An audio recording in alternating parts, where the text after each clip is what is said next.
शिक्षा के तमाम सारे जो उपादान हैं, उसका जो दर्शन है, उसकी जो हिस्ट्री है, उसको आप पढ़ रहे होंगे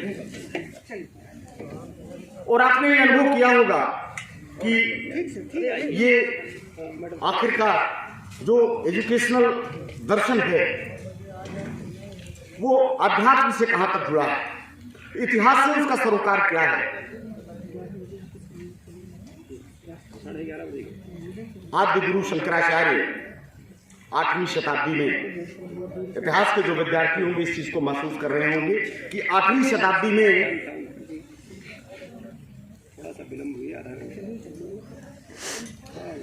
चतुष्पीठों की स्थापना, 4 पीठों की स्थापना।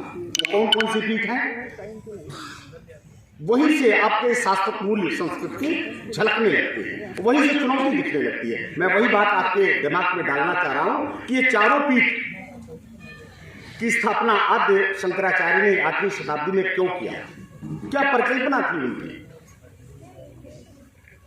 आम धारणा में जो एजुकेशनिस्ट बोलता है, आम धारणा में ये बोल बैठता है कि जैसे जैसे समाज का विस्तार होता है, समाज में जनसंख्या बढ़ती है, जिस तरह से पुलिस बूथ और पुलिस चौकियां और थाने बढ़ा दिए जाते हैं, ब्लॉक बढ़ा दिए जाते हैं, जिले बढ़ा दिए जाते हैं, प्रदेश बहुत सारे बढ़ जाते हैं, इस तरह से जनसंख्या के अनुसार पीठों की भी वृद्धि की गई। क्योंकि आद्य शंकराचार्य अकेले थे और वो 4 पीठों में अब देश का विभाजन करके वो पूरा का पूरा व्यवस्था, ऐसा नहीं था।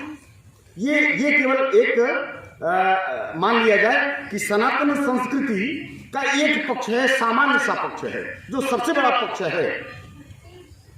हमारी संस्कृति के समक्ष जो सबसे बड़ी चुनौती आ रही है 8वीं शताब्दी से लेकर के और 18वीं शताब्दी तक का अध्ययन आप करो, आपको ये लगेगा कि पूरा का पूरा जो हमारी जो सनातन संस्कृति है उसके ऊपर एक आरोपित संस्कृति दिखाई दे रही है। दिख रही है कि नहीं दिख रही? पढ़ते होंगे आप लोग, और आप 10वीं 11वीं शताब्दी से पढ़ो तो आपको मुइजुद्दीन मोहम्मद गोरी, कुतुबुद्दीन ऐबक, इल्तुतमिश, रजिया, बलबन, तुगलक, गयासुद्दीन तुगलक, मोहम्मद बिन तुगलक, फिरोज शाह तुगलक, उसके पहले अलाउद्दीन खिलजी, जलालुद्दीन खिलजी, और उसके बाद लोधी वंश, और उसके बाद 1526 में क्या हो जाता है, जहीरुद्दीन मोहम्मद बाबर जैसे आतंकवादी कह दिया जाए, क्या कह सकते हैं उसे आप, एक आक्रामक शासक मध्य एशिया से जूझता हुआ 5-5 बार आक्रमण करता है और सीधे भारत की धरती में घुस जाता है। और फिर उसके परिजन हुमायूं, अकबर, जहांगीर, शाहजहां, औरंगजेब। तो आप जरा सोचो कि क्या परिकल्पना किया होगा आद्य गुरु शंकराचार्य ने। उनको 8वीं शताब्दी में ही आभास हो गया था, उन्हें आभास हो गया था कि आने वाले 1000 सालों तक, आने वाले 1000 वर्षों तक भारत में एक अलग संस्कृति आने वाली है। और ऐसे में क्या सनातन संस्कृति के अस्तित्व को हम बचा पाएंगे? क्या संभव है अकेले? इसलिए उन्होंने चतुष्पीठों की स्थापना की कि हमारी 4 पीठों में हमारे शंकराचार्य बैठेंगे और अपने अपने क्षेत्रों में सनातन संस्कृति की अखंडता को बचाने में काम करेंगे। ये है संस्कृत के शाश्वत मूल का उत्थान। वहीं से आप पकड़ो उसको विषय को, और फिर आगे आप देख लो 18वीं शताब्दी के बाद फिर 200 साल, 20वीं शताब्दी के मध्य तक एक नई संस्कृति क्रिश्चियनिटी हावी हो जाती है इस देश पर। लेकिन क्या सनातन संस्कृति, क्या वैदिक ग्रंथ, क्या हमारा आध्यात्मिक ग्रंथ, क्या रामचरितमानस पर कहीं से कोई प्रहार हो पाया? प्रहार हुआ, जलाया गया, लेकिन आज भी वो वसुधैव कुटुंबकम की बात कर रहा है। पूरी दुनिया में एक अलग अपना पहचान। क्यों? क्योंकि उसमें एक समन्वयवाद है। क्यों? उसमें एक संवेदनशीलता है। किसके प्रति? समस्त प्राणी समाज के प्रति।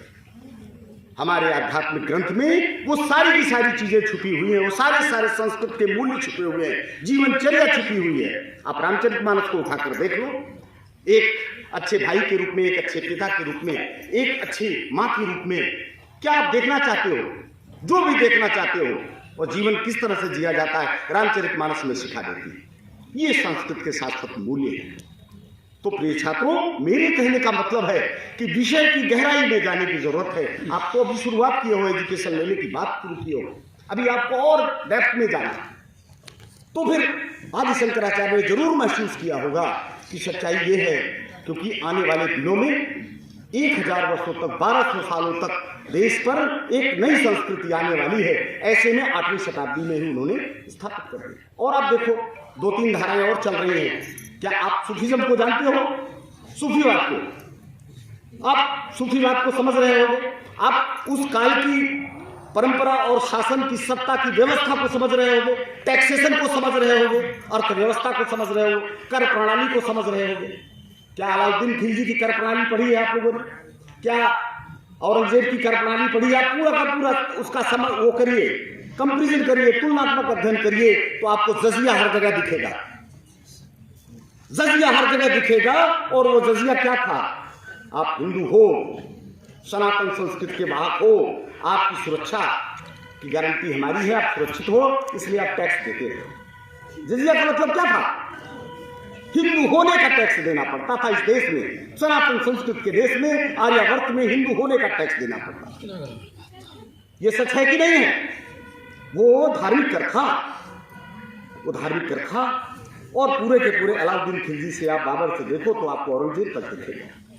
तो एक तरफ तो ये था कि आप कर नहीं दे सकते हो तो अपने को परिवर्तित कर लो। एक ये आंदोलन चल रहा था, बड़े आसानी से हम परिवर्तित हो गए, हमारे लोग परिवर्तित हो गए। और फिर दूसरी तरफ से सूफीज्म अपना एक अलग रूप अपनाया। तो आज गुरु शंकराचार्य ने उसका विकल्प क्या तलाशा है, जरा बताओ। अपनी सनातन संस्कृति की रक्षा के लिए आज गुरु शंकराचार्य ने कौन सा विकल्प तलाशा है? इतिहास जो पढ़ा होगा समझ रहा होगा, भक्ति आंदोलन, भक्ति मूवमेंट। भक्ति मूवमेंट पूरा मध्यकाल आप देखोगे पूरा भक्ति मूवमेंट से भरा हुआ। उसके बल पर अपनी अस्मिता को बचा के रखना, सनातन संस्कृति को बचा के रखना। और उस चतुष्पीठों की स्थापना में 4 पीठ हैं। आपको ये भी आपके अंदर जिज्ञासा होगी कि वो 4 पीठ कौन कौन से, क्यों बनाया गया, कहाँ है वो पीठ। कि आप जान लो कि पूर्वामनाय यानी पूर्व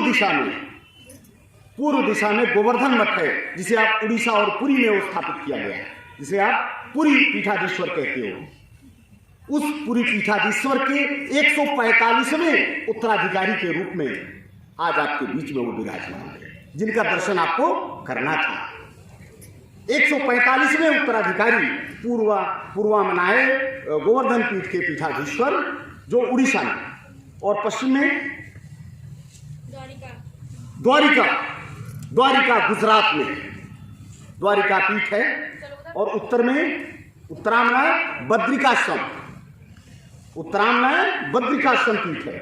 और दक्षिण में ना श्रृंगेरी पीठ कहा जाता है। रामेश्वरम तो स्थान है, रामेश्वरम स्थान है, वो श्रृंगेरी पीठ कहा जाता है।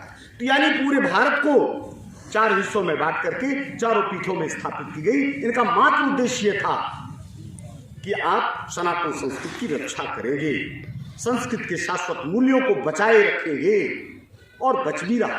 क्यों? क्योंकि 1200 वर्षों तक अगर देश में सत्ता, व्यवस्था, संस्कार, संस्कृति बदलती हुई नजर आ रही है, वो भी हमारी नहीं, बाहर से आई हुई है। और हमको ये बाध्य किया जा रहा है कि नहीं, अगर नहीं चल पा रहे हो, नहीं टैक्स दे पा रहे हो तो बदल जाओ ना। ऐसे में उसे बचाने के लिए इन पीठों ने बहुत बड़ा काम किया। आज संस्कृत के शाश्वत मूल्य को न केवल महसूस करने की जरूरत है, बल्कि उन्हें बचाने के लिए भी आपको आगे आना होगा। इन्हीं शब्दों के साथ मैं एक बार फिर आए हुए सभी अपने अतिथिजनों का, प्राचार्य महोदय गणों का और आप सभी बीएड प्रशिक्षणार्थियों का हार्दिक स्वागत करता हूं। Soundarya school of special education आपका अपना विद्यालय है। इस संस्थान को मैंने इसी तरह से ऐसे रोपा है कि आप सभी विद्वानों का आगमन होता रहे और यहाँ अच्छे से समाज चेतना का कार्य चलता रहे। इन्हीं शब्दों के साथ आप सबको एक बार बहुत बहुत साधुवाद, बहुत बहुत धन्यवाद।